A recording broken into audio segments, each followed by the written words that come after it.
எல்லாருக்கும் இருக்கிற ஒரு பிரச்சனை அந்த நாட்களில் வந்து மாறி இருக்கிறது.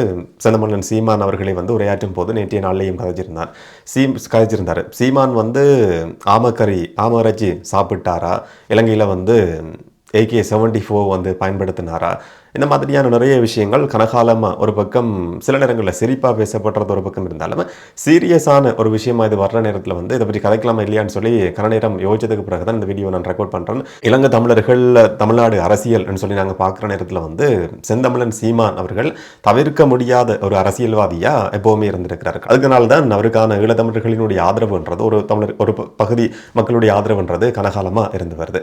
ஆனால் போராட்டத்தையும் செந்தமிழன் சீமான் அவர்களுடைய அரசியலை வந்து தொடர்பு படுத்துறது என்றதுதான் இதில் இருக்கிற முரணை.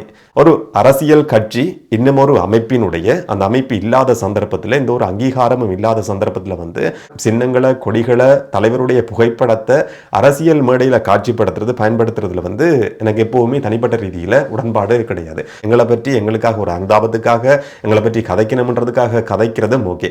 பணம் கிடைக்குதா, அதுலேயும் எந்த விதமான பிரச்சனையும் கிடையாது. இதுக்கு முதல்ல ஒரு சிலரை பற்றி கதைக்கிற நேரத்திலையும் நான் சொல்லியிருக்கிறேன், அனுப்புறவர்களுக்கும் வாங்குறவர்களுக்கும் இடையில் இருக்கிற கொடுக்கல் வாங்கல், இடையில இருக்கிற நபர்கள் நாங்கள் வந்து அதுக்குள்ள தலை போட வேண்டிய அவசியமும் கிடையாது. கொடுக்கிறவர்கள் ஏமாந்து போயிருக்கிறாங்கன்னு சொல்லி இதுக்கு முதல்ல சொல்லியிருக்கிறாங்க. இந்த கட்சி சம்மந்தமா இல்லை, வேற நபர்கள் சம்மந்தமாக கதைக்கிற நேரத்தில் நாங்கள் நம்பி காசு தந்தம், இப்போ நீங்கள் இந்த மாதிரி இருக்கிறீங்கன்னு சொல்லி சொல்ற நேரத்தில் வந்து விளங்காம செயற்பட்டவர்கள் இப்போ விளங்கி கொள்றதுக்கு ஆரம்பிச்சிருக்கிறாங்க. அது ஒரு வேற விஷயம். போராட்டம் சம்பந்தமாக கதைக்கிற நேரத்தில் வந்து நாமக்கரின்னு சொல்ற விஷயத்தை பொறுத்த வரைக்கும் ஒரு மீம் மெட்டீரியலாக அது வந்து மாறி இருக்கு. சோசியல் மீடியாவை இருக்க முடியும், இல்லாட்டி தமிழ்நாட்டில் இருக்கிற ஊடகங்கள் இருக்க முடியும். தமிழ்நாட்டில் இருக்கிற ஊடகங்கள் சம்பந்தமா இதுக்கு முதல்ல நாங்கள் கதைச்சிருக்கிறோம். அங்க வந்து எந்த ஒரு பைத்தியம் இருந்தாலும் பைத்தியத்துக்கு முன்னால மைக்குன்னு வெட்டி அந்த பைத்தியத்துக்கு வியூஸ் வரும்னு சொன்னா அதுக்கும் தயாரா இருக்கிற மீடியாக்கள், அங்கீகரிக்கப்பட்ட ஊடகங்கள், நான் சொல்றது சோசியல் மீடியா மட்டும் கிடையாது, முன்னணி நிறுவனங்கள் சொல்லக்கூடியவர்கள் கூட எந்த விதமான ஒரு கட்டுப்பாடும் கிடையாது, ஒரு எதிக்ஸ் கிடையாது, மீடியா சம்பந்தமான ஒரு ஒழுக்க கோபன்ற மாதிரியான விஷயம் இருக்குன்னு சொல்லி எந்த விதமான ஒரு கரிசனையும் கிடையாது. வெறும் வியூஸ் தான் தமிழ்நாட்டு ஊடகங்களுக்கு தேவை. இதை பற்றி கதைக்கிற நேரத்தில் வந்து ஆமக்கரின்னு சொல்லி கதைக்கிறதும், போராளிகள் வந்து ஆமை பிடிச்சு கொண்டு விளையாடி தெரிஞ்சார்கள் என்றதை பொறுத்த வரைக்கும் கடைசியில் இது எங்கே வந்து நிற்கிதுன்னு சொன்னால், இந்த போராட்டத்தில் ஈடுபட்ட உயர் தியாகம் செய்த போராளிகளை வந்து மலினப்படுத்துகிற மாதிரி இருக்கு. இறைச்சி படிக்கிறதான் அவர்கள்ட்ட வேலையா இருந்ததா, இல்லாட்டி இப்படித்தான் அங்கெல்லாம் நடந்ததா, காட்டுக்குள்ள வந்து இதை தான் செய்து கொண்டிருந்தாங்களான்ற மாதிரி ஒரு தனிநபர் சம்பந்தப்பட்டிருக்கிற ஒரு அரசியல் கட்சியினுடைய தலைமை ஒருங்கிணைப்பாளர் சொல்லப்படுற நபர் சம்பந்தப்பட்டிருக்கிற விஷயமா இது பேசுபொருளாக இருந்தது. கடைசியில் எங்கே வந்து நிற்கிதுன்னு சொன்னால் போராளிகள் என்ற மையப்புள்ளியில் வந்து நிற்குது. சீமான் ஈழத்தமிழர்களுக்காக குரல் கொடுக்க கூடாதுன்னு சொல்லி நாங்கள் எந்த சந்தர்ப்பத்திலையும் சொல்லவே இல்லை. பணம் வாங்கக்கூடாதுன்னு சொல்றதும் என்னுடைய நோக்கமும் கிடையாது. நான் சொன்ன மாதிரி அது கொடுக்கிறவர்களுக்கும் வாங்குறவர்களுக்கும் இடையில இருக்கிற பிரச்சனை. அதை பற்றி யாரும் கேள்வி கேட்க போறதும் கிடையாது. இந்த மாதிரி வாங்கி சாப்பிட்டு கொண்டிருக்கிற நிறைய பேர் இருக்கிறாங்க. அந்த பட்டியலில் வந்து யாரும் ஒரு நிலம் இருந்து கொண்டு போட்டோம், அதில் எந்த விதமான பிரச்சனையும் கிடையாது. இப்போ கடைசியில் வந்து இதுக்கு ஒரு முடிவு தேவை தானே, எங்கேயாவது ஒரு முடிவு தேவை. சீமான் வந்து இலங்கைக்கு வந்தாரா, என்ன நடந்தது என்றது தேவை. இப்போ நான் கேள்விப்பட்டது வரைக்கும் நான் சொல்கிறேன், நான் வந்து நேரடியாக கண்டவர்னவர் கிடையாது, நான் கேள்விப்பட்டது வரைக்கும் நம்பக்கூடியவர்கள் என்ற அடிப்படையில் எனக்கு சொன்னவர்கள் சொன்ன கதையை வச்சுக்கொண்டு நான் சொல்கிறேன். சீமான் இலங்கைக்கு வந்தது உண்மை. போராட்டம் நடந்த காலகட்டத்தில் சீமான் இலங்கைக்கு வந்தது உண்மை. சில இலங்கையில் வந்து போராட்டம் சம்பந்தமான சில திரைப்படங்கள் காட்சிப்படுத்துறதுக்கான முயற்சிகள், டாக்குமெண்ட்ரி, இந்த மாதிரியான சினிமா முயற்சிகள் முன்னெடுக்கப்பட்ட காலகட்டத்தில் அதுக்கான உதவிகள் என்று சொல்லி சீமானுடைய பங்களிப்பு இருந்திருக்கு. சீமானுடைய பங்களிப்பை வந்து புலிகள் அமைப்பு பெற்றுக்கொண்டிருக்கு. அதில் எந்த விதமான மாற்று கருத்தும் யாருக்கும் கிடையாது. அவர் வந்தார் என்றது நிறைய பேர் வந்து ஏற்கனவே உறுதி செய்திருக்கிறாங்க. வர்ற நபர்களுக்கு எப்படி ஒரு கவனிப்பு இருக்கும் என்றது வந்து அண்மையில் சில நாட்களுக்கு முதல்ல வந்து ஸ்ரீலங்கா முஸ்லீம் காங்கிரஸோட தலைவர் ரவுஃப் ஹக்கீம் உரையாற்றும் போது குறிப்பிட்டிருந்தார். ஒரு சந்தர்ப்பத்தில் நாங்கள் சந்திக்கிறதுக்கு போயிருந்தோம். அப்போ எப்படி ஒரு ஹலால் இறைச்சி வரைக்கும் முஸ்லீம் காங்கிரசினுடைய உறுப்பினர்களுக்கு ஒரு இஸ்லாத்தை மதிக்கிறதுக்குன்னு சொல்லி அது வரைக்கும் கவனித்து அவர்களுடைய உபசரிப்பு எப்படி இருந்ததுன்றது வரைக்கும் ஸ்ரீலங்கா முஸ்லீம் காங்கிரசினுடைய தலைவர் ரவுஃப் ஹக்கீம் வந்து ஒரு இடத்துல உரையாற்றும் போது குறிப்பிட்டிருந்தார். இந்த மாதிரியான ஒரு கவனிப்பு இருந்தது. சின்ன சின்ன விஷயத்தை கூட பார்த்து கவனிக்கக்கூடிய நபர்கள் என்ற மாதிரி, அப்படித்தான் தலைவர் செயற்படுவார் என்ற மாதிரி ஒரு புகழ்ந்து அவர் பேசியிருந்ததை சில நாட்களுக்கு முதல்ல நாங்கள் பார்க்கக்கூடிய மாதிரி இருந்தது. இது தனி ஒரு அரசியல் கட்சி சம்பந்தப்பட்டவர்களுக்கு மட்டும் கிடையாது, ஒரு முக்கியமான நபர்கள் யாரு போனாலுமே இந்த மாதிரியான ஒரு உபசரிப்பு இருக்கும்ன்றதை நாங்கள் கேள்விப்பட்டிருக்கிறோம், சம்பந்தப்பட்டவர்களுக்கு தெரியும்னு சொல்லி நான் நினைக்கிறேன். அப்படி இருக்கிற சந்தர்ப்பத்தில் சீமானுக்கு ஆமரச்சி கொடுக்கப்பட்டிருக்கும். இதில் ஆச்சரியப்படுறதுக்கும் சிரிக்கிறதுக்கும் என்ன இருக்கு? கடலாமைகள் பிடிச்சு சாப்பிட்றது வந்து ஒன்றும் ஆச்சரியப்படக்கூடிய விஷயம் கிடையாது. குரங்குகளை பிடிச்சு சாப்பிட்ற மாதிரி இல்லை. சீமான் வந்து திரைப்படங்கள் சம்பந்தமான உதவி செய்யறதுக்குன்னு சொல்லி இலங்கைக்கு கூப்பிடப்படுறாரு. அங்க சில முயற்சிகள் முன்னெடுக்கப்படுது. அந்த சந்தர்ப்பத்தில் ஒரு சில காலம் அங்க தங்கி இருக்கிறார். அப்போ வந்து அங்க எப்படியான சாப்பாடு இருக்குமோ அதை வந்து சீமானுக்கும் கொடுக்கப்படும். ஆமராட்சி சாப்பிட்றதுல என்ன பிரச்சனை இருக்கு? ஆமராட்சி சாப்பிட்றது ஒன்றும் அதிசயம் கிடையாது. அங்க இருக்கிறவர்களை கேட்டாலே தெரியும். ஆமராட்சி கடல் ஆமைகள் பிடிச்சு உணவுக்காக எடுத்து சாப்பிடப்படுறதுன்றது அதிசயமானது கிடையாது. அதை வந்து சாப்பிட்டாரா இல்லையான்ற விவாதத்துக்குள்ளேயே போக வேண்டிய அவசியமே இல்லை.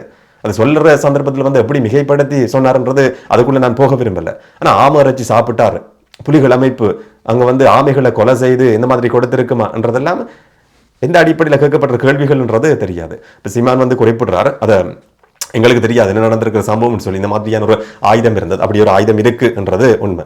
சும்மா வந்து நாங்கள் வாய் இருக்குன்றதுக்காக எல்லாத்தையும் கதைக்கணும்ன்றது கிடையாது. ஒரு சாதாரணமாக கூகுள் சர்ச் பண்ணி பார்த்தாலே நம்பரை போட்டு இதுதான் ஆயுதம் இப்படி ஒன்று இருக்கா இல்லையான்னு சொல்லி இன்றைக்கு ஏஐ டூல் இருக்கு. ஏஐ கேட்டால் பதில் சொல்ல போகுது. இல்லாட்டி இன்டர்நெட்டில் கூகுளில் சர்ச் பண்ண அப்படி ஒரு ஆயுதம் இருக்கா இல்லையான்றது வந்து விழப்போகுது ஃபோட்டோவோட சேர்த்து.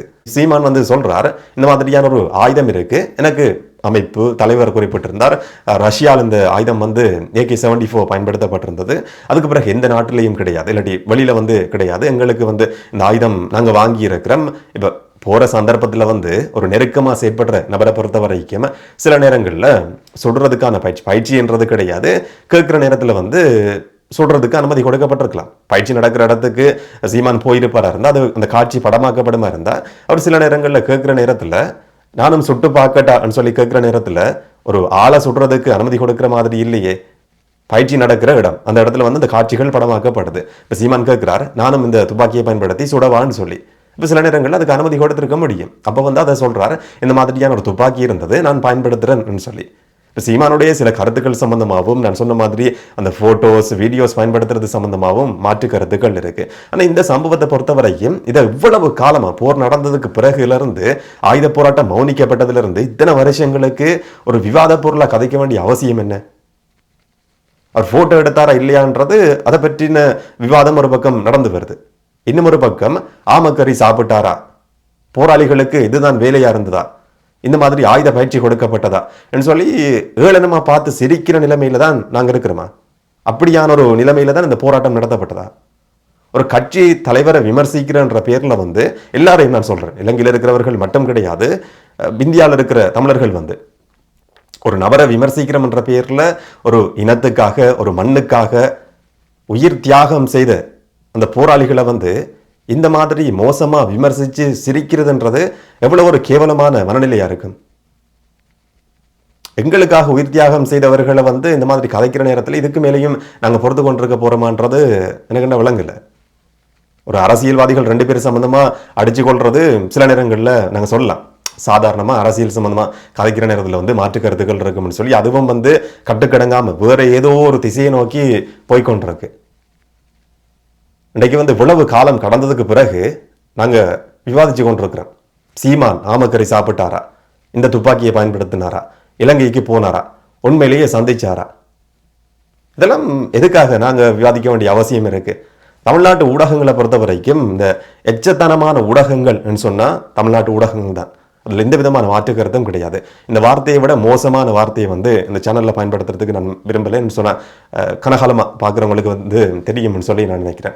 தமிழ்நாட்டு ஊடகங்களில் ஒரு செத்த வீட்டில் போய் ஒருத்தன் அழுகிற நேரத்தில் எந்த அளவுக்கு ஜூம் பண்ணலாமோ, அவனோட வாயை மூக்க கண்ணன்னு சொல்லி எந்த அளவுக்கு ஜூம் பண்ணி அதை காட்டி வியூஸ் எடுக்கலாமோ அந்த அளவுக்கு மோசமாக கீழ்த்தனமாக போகக்கூடிய தமிழ்நாட்டு ஊடகங்கள்கிட்ட வந்து வேற எதை நாங்கள் எதிர்பார்க்க முடியும்? சீமான் சம்பந்தமா கதைக்கிற நேரங்கள்ல எல்லாமே வந்து ஆமக்கறி சாப்பிட்டாரா, ஈழத்துக்கு போனாரா, தலைவரை சந்திச்சாரா, இதுதான் போராளிகள் காட்டுக்குள்ள இந்த மாதிரி தான் செயற்பட்டாங்களா சொல்லி இதுல நக்கல் அடிக்கிறதுக்கு என்ன இருக்கு? ஆமக்கறின்றது ஒரு பகுதி மக்கள் இல்லாட்டி ஒரு போராட்ட இயக்கம் வந்து காட்டுக்குள்ள எது கிடைக்குதோ அதை சாப்பிடுற மாதிரி தான் பயிற்சிகள் கொடுக்கப்பட்டிருக்கு. இலங்கையில மட்டும் கிடையாது. இதுல ஆச்சரியப்படுறதுக்கு என்ன இருக்கு? இதை வந்து இன்னும் கனகாலத்துக்கு அப்படியே கதைச்சு கொண்டு போறது தான் சிலருடைய நோக்கமா இருக்குமா இருந்தா நீங்க ஒரு நபர் சம்பந்தமா கதைக்கிற ஒரு அரசியலா மட்டும் இது எடுக்க போறது கிடையாது. ஒரு நாட்டுக்காக, ஒரு மண்ணுக்காக, குடும்பத்தை விட்டு, உறவுகளை விட்டு, எல்லாத்தையுமே விட்டு உயிர் தியாகம் செய்த இந்த போராளிகளை வந்து கீழ்த்தரமாக விமர்சிக்கிற மாதிரியான ஒரு செயற்பாடாக தான் இது இருக்குமே தவிர இது ஒரு அரசியல்வாதி சம்மந்தப்பட்டது கிடையாதுன்றதை நான் பதிவு செய்யணும்னு சொல்லி நினச்சேன். அதுக்காக தான் இந்த ஒரு வீடியோ. இன்னும் ஒரு வீடியோவில் நான் உங்களை சந்திக்கிறேன்.